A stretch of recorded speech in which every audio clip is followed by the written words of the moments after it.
Assalamualaikum warahmatullahi wabarakatuh.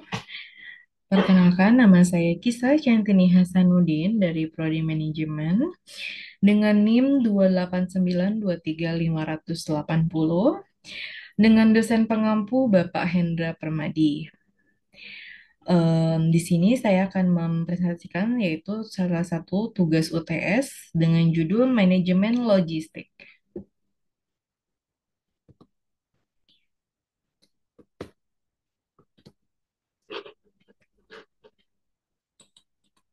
Baik, langsung saja. Yang pertama, yang akan kita bahas adalah unsur-unsur yang terlibat dalam logistik. Tujuan instruksional khusus. Yang pertama ada pihak ketiga dalam moda transportasi. Kemudian yang kedua ada perencanaan transportasi intermoda.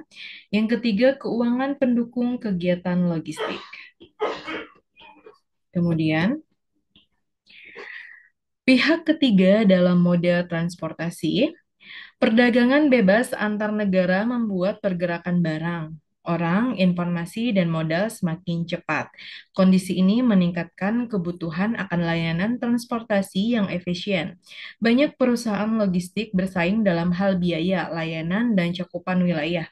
Globalisasi juga mendorong terjadinya konsolidasi di sektor ekonomi, termasuk logistik. Akibatnya, perusahaan logistik harus mampu menangani pengiriman lintas negara dan bekerja sama dengan mitra asing maupun lokal untuk memenuhi kebutuhan pasar yang semakin beragam dan juga kompleks.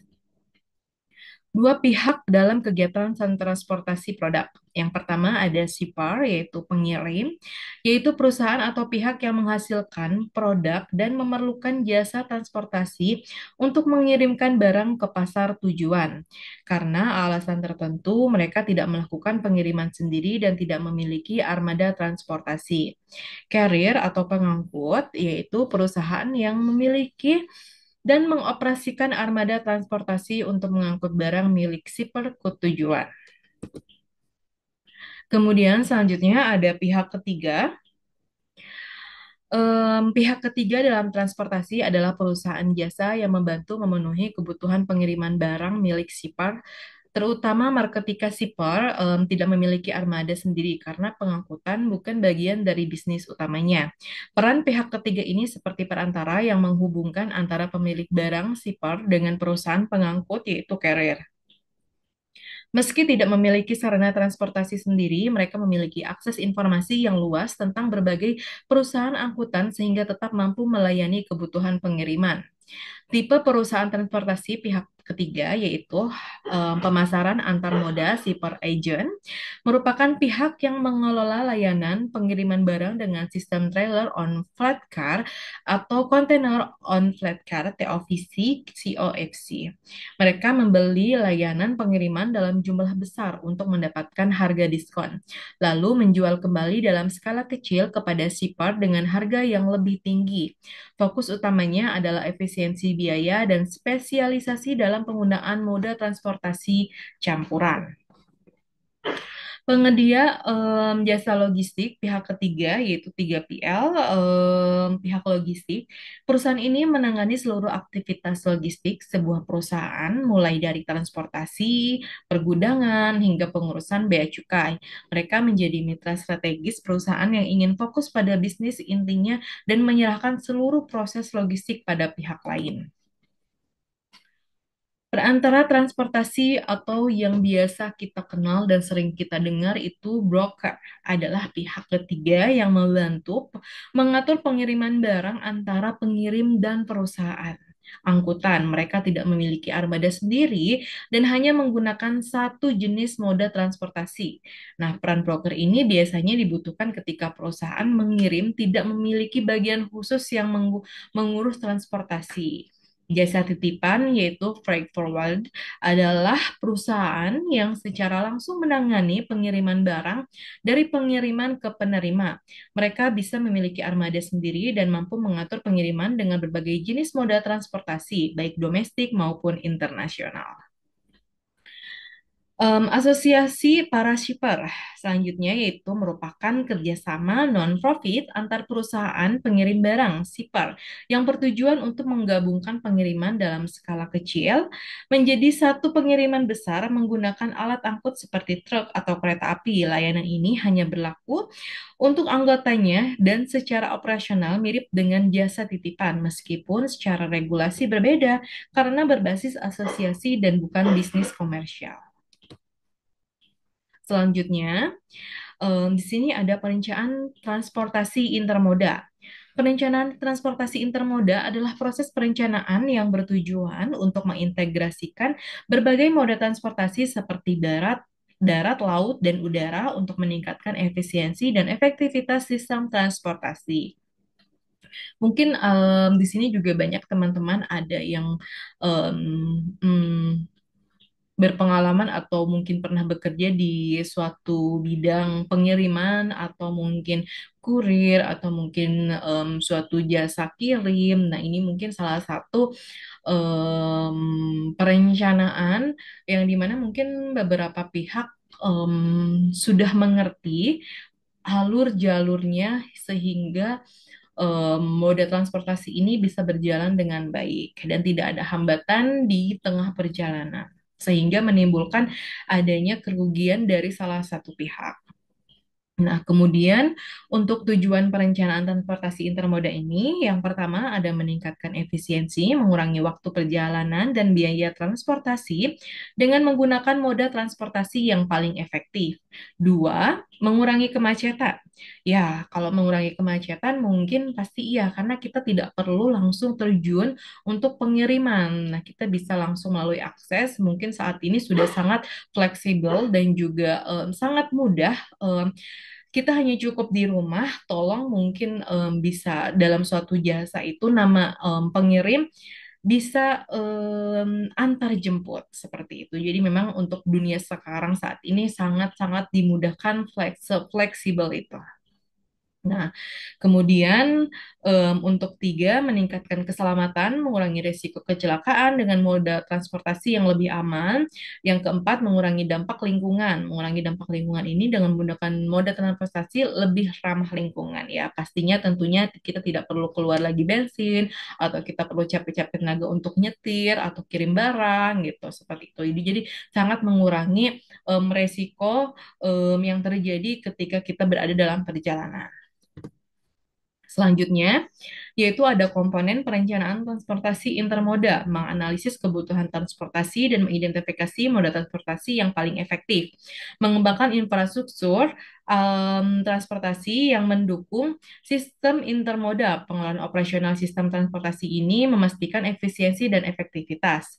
Manfaat perencanaan transportasi intermoda meningkatkan produktivitas dengan mengurangi waktu perjalanan dan biaya transportasi, meningkatkan kompetitivitas dengan menyediakan sistem transportasi yang efisien dan efektif, kemudian meningkatkan kualitas hidup dengan mengurangi kemacetan dan dampak lingkungan. Kemudian, perencanaan transportasi intermodal ini dapat membantu meningkatkan efisiensi dan efektivitas sistem transportasi serta meningkatkan kualitas hidup masyarakat. Iya, betul, sangat efisien sekali dalam segi waktu, tenaga, dan juga lebih efisien dari segi ramah lingkungan. Betul. Kemudian untuk selanjutnya yang akan kita bahas adalah biaya transportasi. Nah, ini mungkin menjadi salah satu pertimbangan banyak sekali jasa berpikir, biaya transportasinya berapa, biaya ongkirnya berapa. Nah, ini selalu sering jadi pertimbangan beberapa pihak-pihak. Merujuk pada semua pengeluaran yang terkait dengan pengiriman barang dari titik awal ke titik tujuan, biaya ini mencakup beberapa elemen penting, antara lain yang pertama ada biaya bahan bakar, kemudian ada biaya pemeliharaan dan perbaikan, ada biaya gaji sopir, biaya asuransi, dan juga biaya administrasi. Nah, faktor-faktor ini mempengaruhi biaya transportasi. Yang pertama ada dari jarak.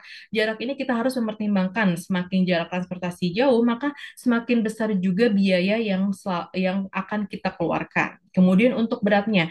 Nah, untuk dalam suatu jasa kirim ini, berat ini sangat mempengaruhi dari mulai kilo, terus kemudian ada koli. Berat ini mempengaruhi dari suatu harga biaya juga. Seperti itu.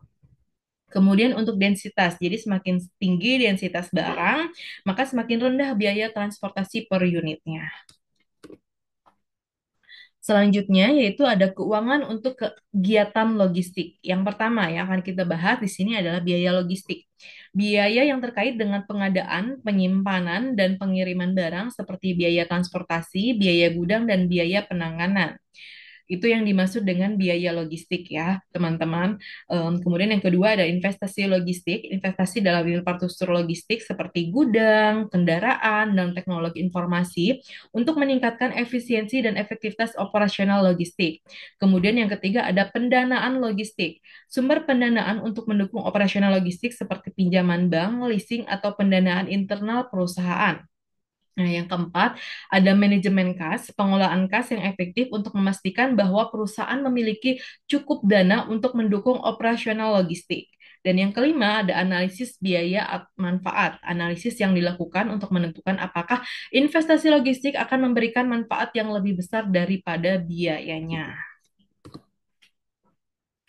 Selanjutnya, ada sumber keuangan logistik. Mungkin teman-teman sendiri keuangan logistik itu apa ya? Sebetulnya menyangkut pautnya dalam dunia hal logistik itu penting nggak sih gitu kan? Nah, yang pertama ada modal sendiri. Perusahaan dapat menggunakan modal sendiri untuk membiayai kegiatan logistik. Biasanya di perusahaan itu pasti ada bagian finance, ada namanya pengeluaran dan pemasukan dana. Nah, mungkin dari keuangan logistik ini untuk modal biaya kirim ini bisa alokasikan ke bagian finance. Kemudian yang kedua, itu ada pinjaman bank. Perusahaan dapat meminjam dana dari bank untuk membiayai kegiatan logistik. Kemudian yang ketiga ada leasing. Nah, leasing ini perusahaan dapat menggunakan leasing untuk memperoleh aset logistik seperti kendaraan atau gudang tanpa harus memberi secara langsung. Dan yang keempat ada investor, perusahaan dapat mencari investor untuk membiayai kegiatan logistik. Jadi mungkin dari perusahaan tersebut bisa memilih dari mulai modal sendiri, pinjaman bank, leasing, atau investor.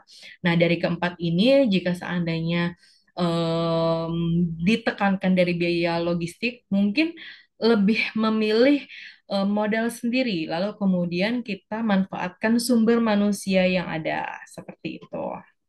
Jadi bisa lebih hemat beberapa rupiah. Kemudian yang keempat ada tantangan keuangan logistik, biaya yang tinggi. Nah, biaya yang logistik yang dapat menjadi salah satu biaya terbesar dalam operasional perusahaan. Biaya yang tinggi ini tentunya sangat-sangat sekali menjadi tantangan suatu perusahaan. Kemudian ada ketidakpastian dalam permintaan dan pasokan dapat mempengaruhi keuangan logistik. Yang ketiga ada resiko. Resiko seperti kerusakan barang, keterlambatan pengiriman, dan kecelakaan dapat mempengaruhi keuangan logistik. Nah, dengan memahami keuangan logistik, perusahaan dapat mengoptimalkan biaya dan meningkatkan efisiensi operasional logistik. Kemudian ada unsur-unsur yang terlibat dalam penanganan penyimpanan, tujuan instruksional khusus, peran persediaan, konsep dasar persediaan, sasaran pengelolaan persediaan, pengendalian persediaan, kontrol dan audit kasus dan solusi. Kemudian juga ada konsep dasar persediaan. Yang pertama ada fungsi utama persediaan ini membantu produksi dalam jumlah besar agar biaya lebih murah dalam skala ekonomis. Kemudian ada menjaga keseimbangan antara pasokan dan permintaan. Kemudian ada mendukung efisiensi proses produksi. Nah, jadinya cadangan saat permintaan tak terduga kemudian menjadi penyangga antara satu titik distribusi ke titik lainnya. Nah, pengelolaan persediaan dalam rantai pasok. Persediaan punya dua peran utama yang seringkali seling bertolak belakang. Di satu sisi, persediaan yang tinggi dibutuhkan agar perusahaan bisa dapat merespons permintaan pelanggan, terutama jika permintaan tidak menentu, lead time pendek, dan produk sangat-sangat beragam. Nah, ini selalu menjadi suatu kendala dalam suatu perusahaan yang tentunya membutuhkan pihak ketiga, baik itu dari mulai pihak pertama itu perusahaan sendiri, kemudian pihak kedua itu customer, dan ke pihak ketiga ini adalah permintaan dari si logistik. Ini adalah semua ini sangat saling membutuhkan dan juga sangat memutar. Ibaratnya ketika customer membutuhkan pengiriman barang yang ekstra cepat, nah dari si company ini harus memikirkan harus memikirkan produksi yang tidak lama agar si permintaan si customer ini atau kepuasan pelanggan terjadinya adanya repeat order kembali. Seperti itu. Kemudian ada jenis-jenis persediaan. Yang pertama ada speculative stock, persediaan yang dibeli untuk mengantisipasi kenaikan harga atau kelangkaan. Seasonal stock, stok siman, biasanya disiapkan sebelum musim ramai. Jadi ini tuh penting banget ketika seasonal stock ini disebut juga mungkin bisa disebut kalau misalkan dalam dunia marketing bisa kita sebut itu forecast. Nah, peramalan. Jadi sebelum ada musiman ini, biasanya para marketing ini membuat forecast ketika customer membutuhkan permintaan barang tersebut. Kemudian ada dead stock, barang yang tidak laku atau sudah kadaluarsa. Ini sepertinya harus bagaimana tetap harus menguntungkan perusahaan dengan cara menjualnya em, sale kah? Seperti itu. Kemudian untuk sasaran utama pengelolaan persediaan, memastikan ketersediaan bahwa barang yang dibutuhkan tersedia dalam jumlah yang cukup untuk memenuhi permintaan pelanggan. Yang kedua, mengoptimalkan biaya, persediaan dengan meminimalkan biaya penyimpanan, biaya kekurangan, dan biaya kelebihan persediaan. Ketiga, meningkatkan efisiensi operasional dengan mengurangi waktu tunggu, meningkatkan percepatan pengiriman, dan mengurangi kesalahan dalam pengelolaan persediaan. Dan yang keempat adalah mengurangi resiko kekurangan persediaan, kelebihan persediaan, dan juga kerusakan barang. Tujuan pengelolaan persediaan adalah yang pertama meningkatkan kepuasan pelanggan, mengoptimalkan biaya, meningkatkan produktivitas. Kontrol dan audit persediaan. Audit persediaan yang pertama ada audit fisik, audit catatan, pengujian transaksi, dan analisis variasi. Yang pertama, melakukan audit fisik terhadap persediaan untuk memastikan bahwa barang yang ada sesuai dengan catatan persediaan. Yang kedua, ada audit catatan, melakukan audit catatan persediaan untuk memastikan bahwa catatan persediaan akurat dan juga lengkap. Kemudian, ada tiga pengujian transaksi, melakukan pengujian persediaan untuk memastikan bahwa transaksi persediaan dicatat dengan benar. Analisis variasi, menganalisis variasi antara catatan persediaan dan hasil audit fisik untuk mengidentifikasi penyebab perbedaan. Nah, kemudian untuk mengontrol persediaan ini ada yang penting yaitu pengawasan fisik. Kita bisa sebut juga yaitu quality control, melakukan pengawasan fisik terhadap persediaan secara teratur untuk memastikan bahwa barang yang ada sesuai dengan catatan persediaan. Kemudian yang kedua ada sistem informasi, menggunakan sistem informasi persediaan yang akurat dan terintegrasi untuk memantau persediaan secara real time. Kemudian yang ketiga pengaturan stok, mengatur stok persediaan dengan menggunakan metode seperti first in, first out, yaitu kita bisa sebut juga FIFO, atau last in, first out, LIFO, untuk memastikan bahwa barang yang lama tidak menjadi usang. Nah, kemudian yang keempat ada pengendalian akses, mengendalikan akses ke gudang dan sistem persediaan untuk mencegah kehilangan atau adanya pencurian. Nah, kesimpulannya dengan mengontrol dan audit persediaan secara efektif, perusahaan dapat meningkatkan efisiensi operasional, mengurangi biaya, dan meningkatkan kepuasan pelanggan. Dengan mempelajari manajemen, individu dapat meningkatkan keterampilan dan pengetahuannya untuk menjadi pemimpin yang efektif dan meningkatkan kinerja organisasi. Berikut presentasi dari saya, semoga bisa bermanfaat untuk teman-teman semua dan juga menjadi pertimbangan nilai tambahan pada UTS kali ini. Baik, sekian dan terima kasih. Wabillahi taufiq wal hidayah. Wassalamualaikum warahmatullahi wabarakatuh.